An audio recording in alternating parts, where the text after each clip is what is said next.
If you're a fan of sports, you will quickly realize that the ability to produce force and power off of one leg is extremely important. The ability to start, stop, change direction, and jump are crucial. Oftentimes, this requires doing this off of one leg. In the clips you were watching, these athletes are making movements off of one foot. They're juking, sprinting, running, or leaning into defenders, and they are requiring one foot to do so. One way to train force and power production in one leg is by performing a single leg safety bar split squat or just a single leg split squat in general. This movement requires an athlete to primarily load the working leg and produce force and power. According to the NSCA, the single leg split squat is classified as a lower body core exercise. This means that it requires multiple joint actions in order to be completed.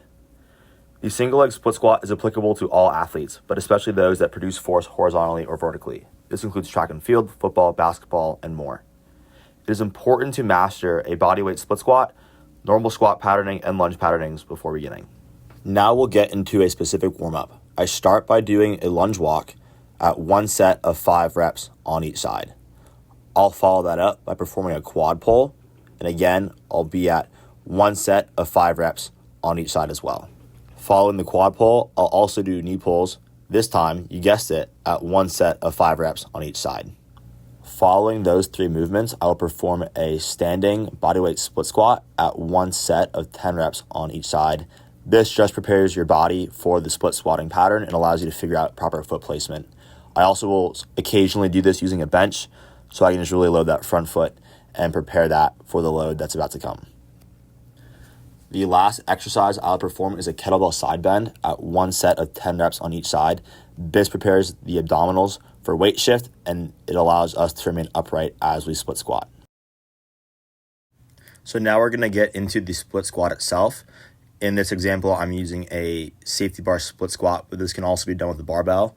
You will unrack, take a few steps backwards, and you want a proper leg distance. As you can see here, my leg is slightly back, but not extremely further back like it will be in the next example. And essentially, you're just flexing the knees. You can think about driving your knees over your toes. That's the way that I like to think about it. Here, I take a slightly further step back. Again, this is all depending on athlete preference. But as you can see, I'm holding the bar, technically using a neutral grip here. But if I was using a barbell like I will later in the video, you can use a pronated grip. And then you just re-rack, and you can get onto your next set. Now, in this example, I use what's called a floating heel. So my lead foot goes up on a plate, and it's going to prevent my ankle from touching the ground.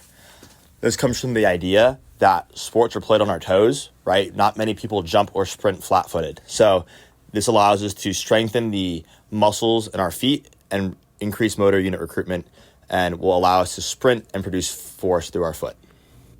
A single leg split squat is also a great time to use other type of tempos. You can do longer isometrics, you can do long eccentrics, you can also do really fast concentric lifting. When split squatting, we want to make sure that we drive our knees over our toes, and we also want to make sure we're really loading that front leg. Some common mistakes are having our feet too wide out to the side or too far back from each other.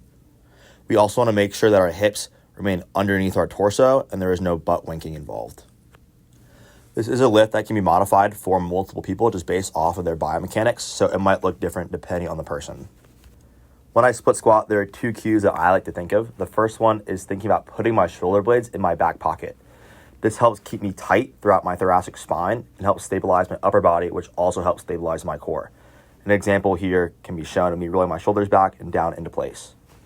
The second cue I like to think of is driving through my big toe. This makes sure I'm driving through the proper part of my foot and can get good power production, so I can do stuff like this. Green, Koji will defend. Oh! LeBron James with no regard for human life!